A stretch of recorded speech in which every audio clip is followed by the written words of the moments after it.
네, 하나님하고 단판을 짓고 싶어서 지금 여기 깜빡깜빡하는 곳 시내산의 깊은 동굴에 들어가서 독대를 하고 정말 기도를 했어요. 그때 엘리야에게 세미한 그런 음성이 들린다고 했어요. 여기 굉장히 중요한 내용입니다. 이 세미한 음성이 들린 그것의 콘텐츠는 과연 무엇이었을까요? 하나님께서 직접 엘리야야, 야, 뭐다, 이렇게 말씀을 하시지는 않았지만 이 세미한 내용을 통해서, 그러니까 구체적으로 아까 왜 안 망해요? 막 이렇게 덤볐잖아요. 뭐 이렇게 되면 쟤네들 잘못했으니까 이제는 아합 왕조가 무너져야 되는 거 아니에요? 저 더 이상 이렇게 사역 못 하겠어요. 막 이렇게 했던 엘리야였는데 거기에다 한 답은 아니시고요. 이런 이야기를 하시는 거예요. 보통 이제 우리가 선지자다 그러면, 아까 처음 시작할 때 엘리야를 우리가 선지자의 전형 이렇게 얘기를 했는데, 선지자라는 사람들의 이야기는 한마디로 하면 무슨 내용을 담고 있나요? 보통은 다, 자, 이렇게 입에다가 이렇게, 메가폰처럼 대고 뭐라 그래요? 망한다! 이런 얘기를 한다는 거죠. 네. 결국은 망한다! 이런 이야기를 예언하는 사람이 예언자이고 선지자인 거예요. 하나님이 앞으로 일어날 일을 이 선지자를 통해서 말씀을 하세요. 그리고 그것을 성취하시는 거죠. 그래서 뭐라 그러냐 하면 너희들 이렇게 잘 못하면 하나님이 심판하실 거야. 심판하신다. 다시 말하면 망한다. 그리고 그러나 회복시켜 주실 것이다. 구원하실 거다. 이런 이야기를 하는 것이 보통의 모든 그 선지자들, 예언자들의 컨텐츠들이라는 거죠. 그런데 엘리야는 그 모든 선지자의 전형이라고 말했습니다. 샘플 같은 사람인데요. 그 세미한 음성의 컨텐츠가 뭐였느냐 한번 보겠습니다. 열왕기상 19장 15절부터 17절까지 한번 펴보시겠어요?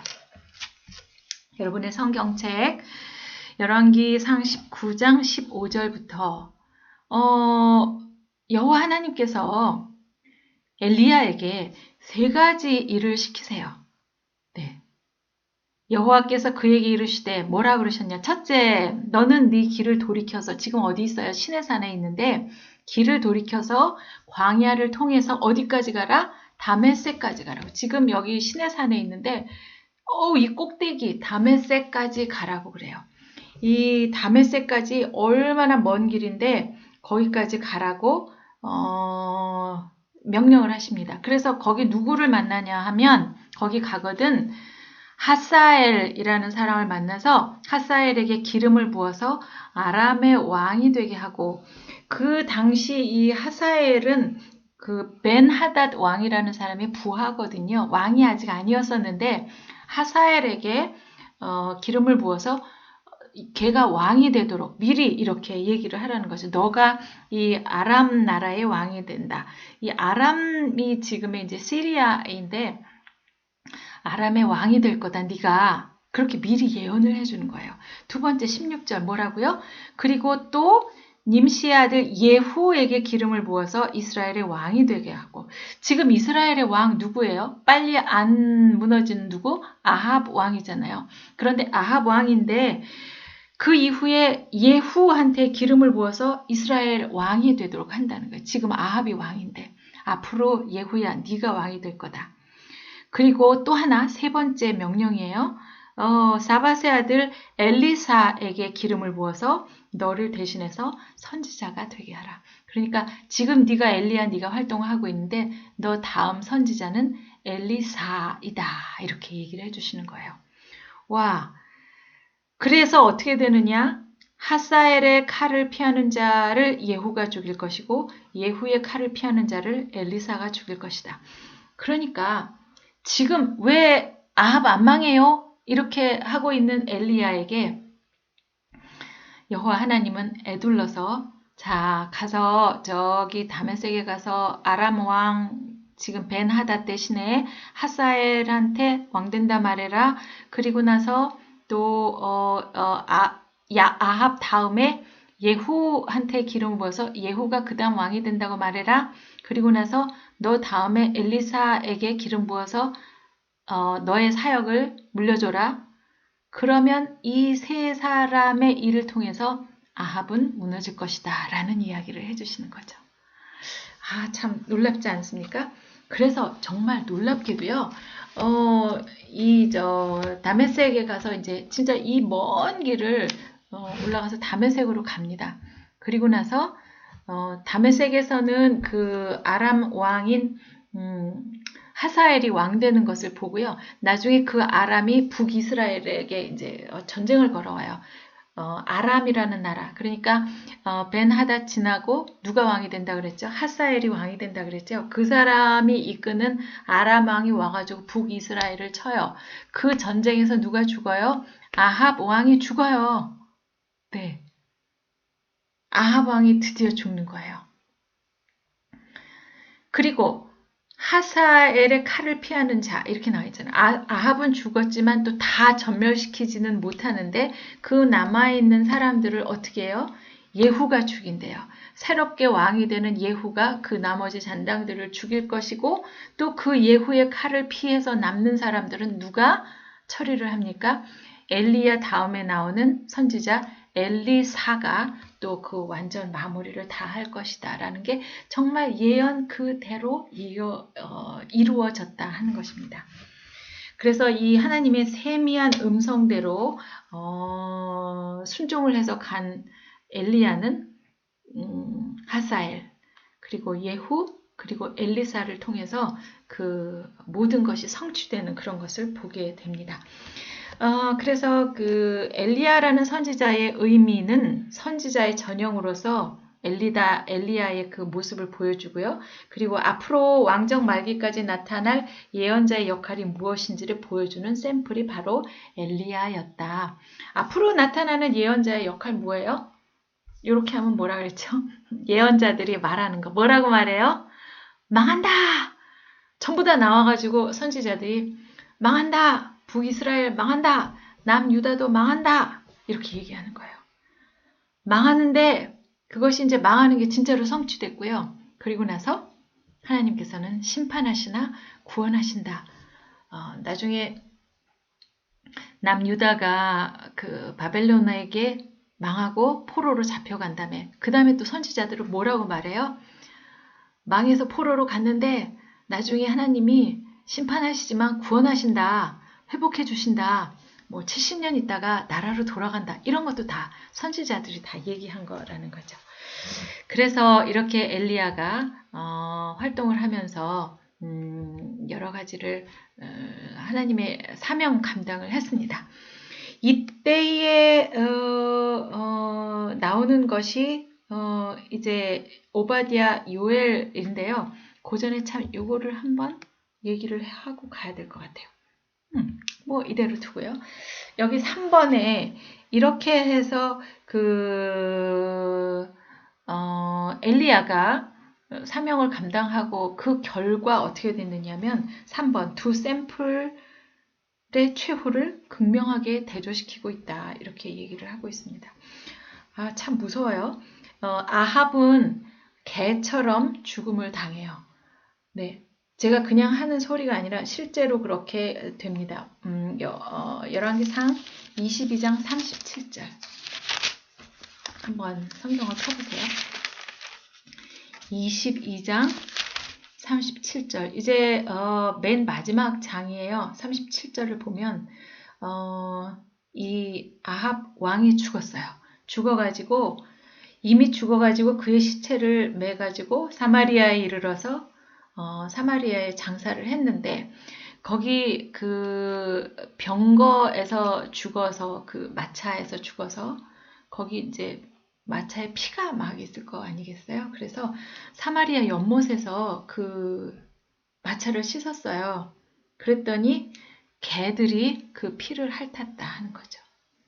여호와께서 개처럼 죽을 것이다, 심판할 것이다 한 그 이야기가 그대로 같이 되었어요. 여호와께서 하신 말씀과 같이 되었고 거기는 창기들이 목욕하는 그런 곳에서 아합 왕은 죽고 말았습니다. 그 다음에 엘리야는 어떻게 됩니까? 그냥 사람처럼 죽지도 않고요. 승천하게 돼요. 그래서 하늘나라에 하나님 나라의 영원한 완성을 보여주게 되었어요. 그래서 열왕기 하의 2장 11절 2장에 보면은 소제목은 엘리야가 하늘로 올라가다 그리고요 11절을 보시면 두 사람이 길을 가며 말하더니 불수레와 불말들이 두 사람을 갈라놓고 뭐라 그랬어요? 엘리야가 회오리 바람으로 하늘로 올라가더라. 땅에서 죽질 않고 엘리야가 회오리 바람으로 해서 하늘로 승천을 하고 말았어요. 그래서 이 엘리야는 어떻게 되냐면 죽지를 않아서 그 말라기 맨 끝에 말라기가 이제 구약의 맨 끝인데 거기 4장 5절을 보면 이 엘리야가 다시 올 거라고 예언을 합니다. 어떻게 오느냐? 나중에 신약에 가서 누구로 와요? 세례 요한으로 와요. 네, 세례 요한으로 와서 세례 요한은 어떻게 하죠? 예수님이 오시는 그 길을 미리 닦아 놓는 역할을 하는 사람으로 사명 감당을 합니다. 그래서 이렇게 아합의 마지막은 그 개가 그 피를 핥아먹는 개 같은 죽음으로 끝나고 엘리야는 하나님 나라로 승천하는 것으로 끝납니다. 그리고 나오는 것이 이제 첫 예언서 읽기인데요. 예언서 진짜 12권이나 되기 때문에 쉽지가 않지만 간단하게 생각해서 읽으실 수가 있어요. 그 구약 내비게이션을 통해서 읽으셔도 되고 그 다음에 여기서 나오는 대로 여러분이 성경을 찾아가시면서 읽으셔도 되겠습니다. 구약에서는 내비게이션 데이 23일부터 25일까지 23일부터 25일까지가 한꺼번에 이렇게 묶여져 있습니다. 거기 구약 읽기 내비게이션에 194페이지부터 보면 데이 23부터 25까지 이제 한꺼번에 묶여 있어요. 여기 보면 이 물고기 그림 같은 것이 나오고 어느 부분에서 그 선지자들이 나오는가 이런 것들이 쭉 나와 있습니다. 참고하시면 될 것 같아요. 그래서 먼저 요엘과 오바댜가 나오죠. 여호람 왕 때. 여호람 왕 누구인지 기억나시죠? 그 위에 북이스라엘 아합의 딸이 있는데 그 딸을 이 남쪽에다가 결혼을 시키잖아요. 그래서 그 아달랴라는 딸을 여호람에게 시집을 보내는 그런 일이 있었던 그때에 선지자가 나타나요. 오바댜와 요엘이라는 선지자가 나와서 망한다 이 얘기하죠. 그리고 북이스라엘의 여로보암 2세 때에 호세아, 아모스, 요나라는 선지자가 등장합니다. 호세아하고 아모스는 국내에서 활동하던 선지자였고요. 여기 요나 얘기 여러분 많이 들어보시지 않았어요? 상어 뱃속에 들어가는 고래 뱃속에 들어가는 요나 이야기인데 이 사람 호세아하고 아모스는 내수용 선지자 국내에서 활동하고 이 요나는 외국의 수출용 선지자예요. 무슨 얘기냐면 이 요나가요, 그 니느웨라는 곳으로 가서 그 망한다 얘기를 하라고 시켰는데 이 요나가 이제 꾀를 부리는 거죠. 아유 안 갈래요. 내가 왜 거기 가서 그런 일을 해요. 갔다가 잘못 말하면은 진짜 혼나면 어떡해요. 이렇게 얘기하면서 안 간다고 그러는 거예요. 그래서 배를 타고 도망을 가잖아요. 도망을 갔는데 어떻게 돼요? 배가 뒤집혀가지고 파선을 해가지고 어떻게 그 커다란 고래 뱃속으로 요나가 산채로 들어가게 돼요. 그래서 거의 사흘 밤낮을 거기 있으면서 이제 생각하는 거죠. 안 되겠다. 하나님이 시키시는 대로 해야 되겠다. 그래서 사흘 만에 고래가 그 요나를 토해냈는데 그곳이 이제 니느웨였고 거기서 명령대로 너희들 망한다라는 것을 이제 선언을 하게 된다. 이런 이야기입니다. 네, 여기 한번 볼까요? 거기가 이제 어디이냐 하면은 여기 니누에가 바로 여기예요. 네. 아이고. 그 옛날 바빌론 쪽에 그 티그리스강, 유프라테스강 그 위쪽은 아수르 있는데 거기에서 아수르에게 말을 하는 거죠. 나중에 이제 아수르도 바빌론에게 또 망하죠. 그래서 이 아수르의 수도인 니누에 가서 너희들 망할 거야 라고 이야기를 하는 것이 바로 이 요나의 사명이었습니다. 그래서 이 몸통 부분에 호세아, 아모스, 요나까지 등장을 하죠. 여기서 이제 예언자라는 사람들을 한번 우리가 다시 한번 생각해 볼 필요가 있는데요. 예언서가 굉장히 어려운 것 같고 예언자들이 도대체 뭐 하는 사람인지 왜 여기저기서 이렇게 나와서 때때마다 그 시대를 달리해서 예언자들이 나와서 말하는가. 예언자는요. 이렇게 아무것도 아닌 사람인데 막 갑자기 하나님의 영이 이렇게 와가지고 막 뭐라고 이렇게 설명을 하셔가지고 자기가 막 이렇게 쓰고 이런 사람이라고 생각하시면 안 된다. 그런 얘기입니다. 아까 그 엘리야 같은 사람은요, 그 정말 아합 왕이 있는 왕궁에 드나드는 그런 선지자였다고 하면 지금 그 이후에 나오는 무슨 서 이렇게 나오는 사람들은요, 다 글로 써서 이걸 내놓는 그런 선지자들인 거예요. 그래서 이 사람들은 누구냐? 그 시대에 굉장히 유명한 또 지성이 있는 평론가라고 할 수가 있어요. 지성인이고 평론가들입니다. 또 철학 공부도 엄청 많이 한 사람들이고요. 그 역사를 꿰뚫는 신학자들, 뭐 모세오경 이런 거 공부 많이 한 사람들이요. 그런가 하면은 아까 요나처럼 외국으로 가서 또 거기 그 나라에 가서 이야기를 할 수 있는 그런 사람들이기도 했고요. 또 이 사람들은 예언자들은 기도의 사람들이었어요. 여호와 하나님으로부터 내려오는 그 예언들은 그 깊은 기도 가운데서 하나님의 말씀을 듣게 되는 거죠. 또 현재의 얘기뿐만 아니라 그런 역할도 하고 공부를 많이 하고 교육을 시킨 사람들이기도 했지만 앞으로 어떻게 될 것인가 하는 것을 말하는 거죠. 아까 그 엘리야가 뭐라 그랬죠? 망한다 이런 것처럼 이 예언가들도 여기저기에서 나와서 망한다 하는 이야기를 합니다. 예언가였어요. 그리고 그 내용들을 그 시절에 있는 사람들에게 말을 해줘요. 설교가이기도 했어요. 아마도 아까 그 엘리야가 그 시내산에서 깊은 동굴에 들어가서 하나님과 막 정말 제발 얘기해 주세요. 도대체 어떻게 하라는 거예요? 하고 막 질문하면서 기도했었잖아요. 그때 하나님께서 세미한 음성 3가지 말씀해 주셨죠. 이게 다 예언의 얘기였잖아요. 누구에게 가서 기름을 부어서 이렇게 왕으로 하고 또 뭐 예후에게 왕으로 만들고 엘리사는 그 다음에 너에게 이제 물려줘라 뭐 이런 얘기를 하셨던 얘기를 아마도 이렇게 설교나 또 어떤 그 사람들을 통해서 이야기를 했고 그것을 아마 그 열왕기를 쓴 작가가 들었던 것 같은 생각이 들어요. 그래서 이 얘기를 반드시 내가 써야 되겠다. 여호와 하나님께서 이 엘리야를 통해서 이렇게 예언하셨고 그리고 그것을 성취하셨구나. 이건 반드시 내가 이것을 써서 후세 사람들에게 알려야 되겠다.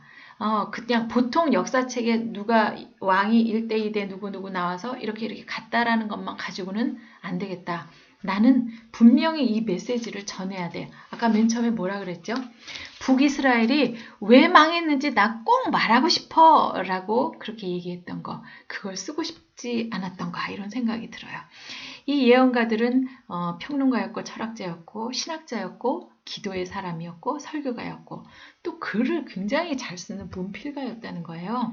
그런가 하면 그 나라의 미래를 걱정하는 애국자였어요. 그래서 예언을 하는 이유는 뭐죠? 당신들 이렇게 가서는 안 돼. 우리나라 망해. 이런 얘기를 진짜 목청을 높여서 얘기를 하는데 참 안 들어요. 그리고 이 사람들은 천국, 다시 말하면 하나님 나라를 예비하는 그런 사람들이었다. 이렇게 얘기를 할 수가 있는 것입니다. 자, 우리 이제 이렇게 머리 부분과 몸통 부분을 우리가 오늘 공부를 마쳤습니다. 마무리를 하고 이제 꼬리는 다음 시간에 우리가 공부를 할 텐데요. 마무리 부분을 우리가 읽고 정리를 하도록 하겠습니다. 125페이지 마무리 부분을 우리가 함께 읽어보도록 하겠습니다. 한자 한자 마음속에 새기면서 그동안 우리가 공부했던 내용들이잖아요. 그러면서 한번 기억을 해봐 주시면 좋겠습니다. 정말 우리가 오늘을 사는 우리가 그 엘리야처럼 엘리야가 그 하나님 앞에서 기도하는 거 얼마나 그 야성에 기도하는 사람이었었어요. 하나님 대답해 주세요. 정말 내가 이렇게 열심히 사역하는데 나 어떻게 하라는 얘기예요? 하고 하나님께 그렇게 기도했던 그런 것처럼 우리도 오늘 이 시간을 살면서 하나님 저는 도대체 어떻게 하면서 살라는 건가요? 무슨 일을 하면서 하나님 기쁘게 해드릴까요? 하는 그렇게 기도하는 야성의 기도를 하는 우리들이 됐으면 좋겠다. 이런 생각을 가지고 이 마무리를 읽어봤으면 좋겠습니다. 자, 같이 읽겠어요. 시작. 몸통 부분의 역사는 가인 계열과 셋 계열이 정면으로 충돌하는 역사입니다. 창세기에서 설정된 두 왕사의 내용이 바로 여기 열왕기 상하의 알맹이인 셈인데요. 성경은 정말 처음부터 일맥상통하는 주제, 하나님이 왕이시다 하는 이 주제를 설정하고 도도하게 흐르고 있는 것이 분명합니다. 그러므로 하나님 백성으로서의 존재의 그러니까 이 사명을 떠나서는 설명할 수 없는 스토리가 바로 이 구약이라는 것이죠. 하나님은 왕이시다. 가인 계열의 문화와 종교인 바알과 아세라 여기에 먹히면 안 된다. 절대 안 된다. 풍요와 다산, 쾌락과 명예에 물들지 말아라.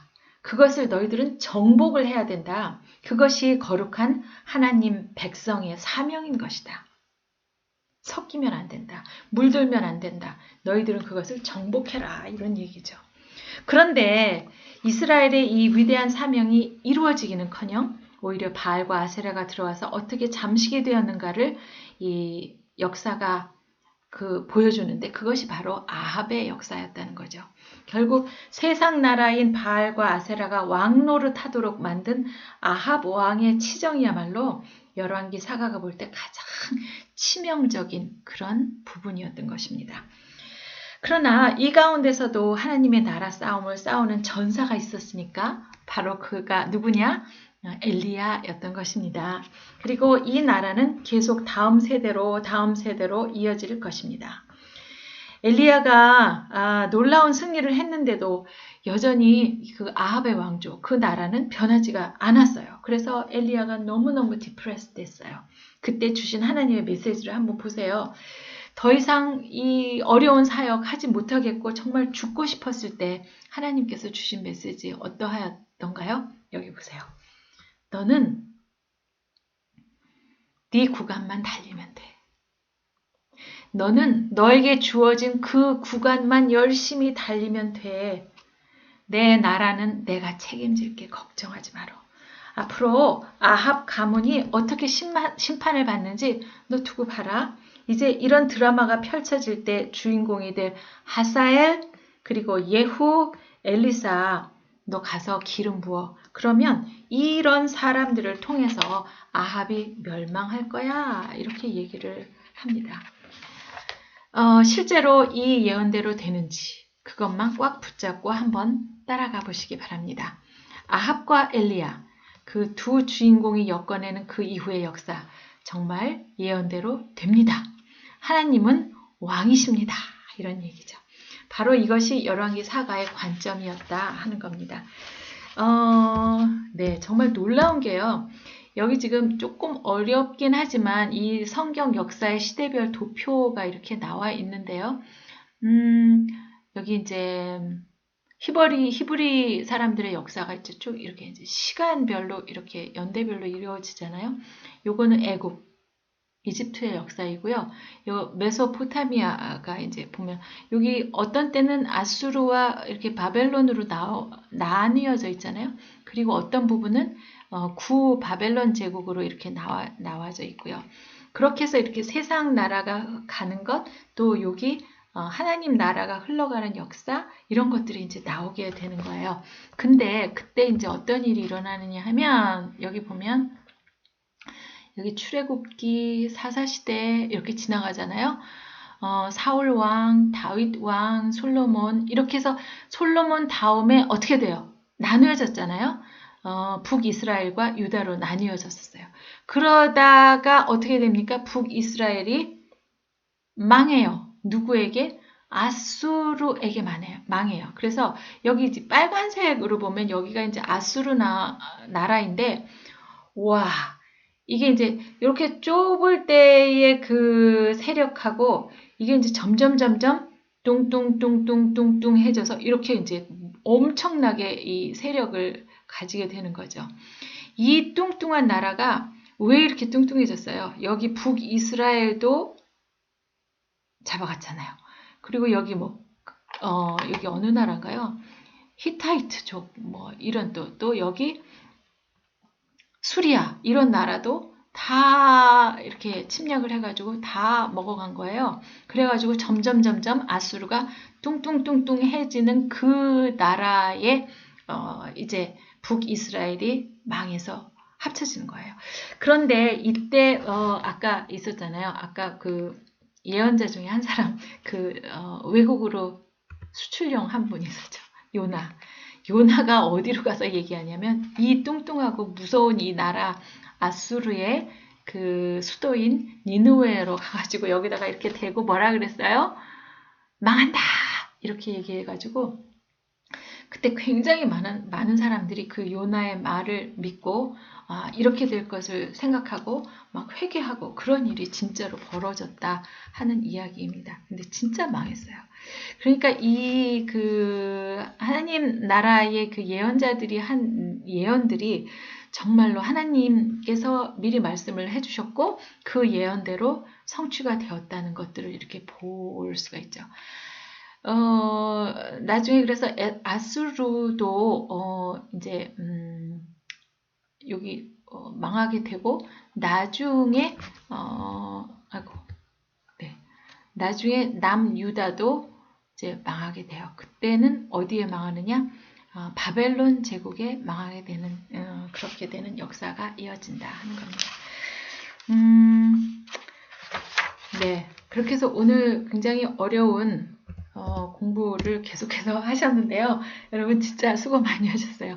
이 열왕기 상하를 혼자서 성경을 읽으면서 공부했을 때, 저도 처음 공부했을 때 생각이 나는데요. 진짜 어려웠었어요. 저는 이제 무심코 첫 번째 왕 누구, 그 다음 왕은 누구, 막 이런 거, 그 사람은 몇 년 동안 이렇게, 치리하다가, 그 다음에 몇 살에 죽고, 그때 북이스라엘 왕은 누구였고, 남유다의 왕은 누구였고, 막 그런 거를 다 공부해야 되는 줄 알았어요. 그래서 하다가, 결국은 이제 걸려서 넘어지는 거죠. 이거 너무 복잡해서 모르겠어. 그러다 열왕기 상하가 지났는데 또 그 다음에는 하하까지 지나고 나니까 또 무슨 역대 상하가 나오는데 똑같은 얘기가 또 나오는 거예요. 그래서 이건 또 뭐야? 왜 똑같은 얘기가 또 왕 얘기가 또 나오는 거야 하고 이제 혼란스러워서 걸려 넘어지는 부분이 많았었거든요. 근데 이제 이 공부를 통해서 지금 여러분이 성경이 읽어지네 하는 그 테마의 이 공부를 통해서 여러분이 혼자서 성경을 읽으실 수 있는 그 능력을 키워드리는 시간이라고 생각하셨으면 좋겠어요. 그래서 이런 그 역사가가 써놓은 성경의 그 관점, 다시 말하면 그 특별한 안경을 쓰고 이 사가의 관점, 이런 거, 뷰 포인트, 이런 걸 관전 포인트를 공부하면서 이렇게 성경이 어떻게 맥을 끌고 나가는 거를 쫙 꿰뚫고 나가면 그 엔진을 잘 장착을 하고 자동차를 몰고 나가면 끝까지 주행을 할 수 있다는 거죠. 우리가 길도 닦아놨었잖아요. 어떻게? 성경을 있는 그대로 목록을 하지 않고 그 역사가 흐르는 그 길을 닦아놨어요. 아까 했었죠. 창출, 민수, 사쌈, 왕, 대라는 이런 길을 따라서 우리가 지금 가고 있었던 겁니다. 오늘은 열왕기 상하 이렇게 공부를 했고요. 거기 나오는 잠전아가 있다. 잠언, 전도서, 아가서가 있다는 거 여러분 거기서 반드시 끼워서 읽으셔야 됩니다. 이렇게 그냥 수업만 이렇게 들고 들으시고 그냥 지나가서는 아무 소용이 없어요. 그리고 중요하기 때문에 거기 나오는 그 종속 목록 예언서들 이야기를 했습니다. 우리가 맨 처음에 했던 거 다시 한번 우리가 복습을 하고 오늘 시간 끝내도록 할 거예요. 뭐냐 하면 그 열왕기 상하는 중요하다 하는 그 A 박스와 B 박스 다시 한번 해보시겠어요? 그 앞으로 넘기지 않으셔도 여러분 잘 아시겠죠? 한번 같이 해볼까요? 자, 열왕기 상하는 중요하다. 왜? 15권의 종속 목록을 거느리고 있으니까. 자, B 박스. 그런데 쉽다. 왜? 사가의 관점만 알면 되니까. 괜찮으시겠어요? 그렇게 요 말은 여러분 머릿속에 잘 기억하고 있으셔서 나중에 이렇게 버튼만 딱 누르면 또 나올 수 있게 기억을 하시기 바라겠습니다. 오늘도 긴 시간 함께 해주신 여러분 정말 감사하고요. 여러분 안에 성령님께서 도우심으로 이 어려운 내용들 그러나 쉽게 잘 이해하고 그리고 은혜 가득한 시간이셨으면 좋겠습니다. 오늘 공부했던 내용들 가운데서 숙제는 그 121페이지에 열왕기 상하 물고기 그림을 그려보세요 하는 그 부분에 한번 여러분이 직접 그려보시는 것이 오늘 숙제가 되겠습니다. 자, 여러분 수고 많이 하셨고요. 다음 시간에 뵙겠습니다.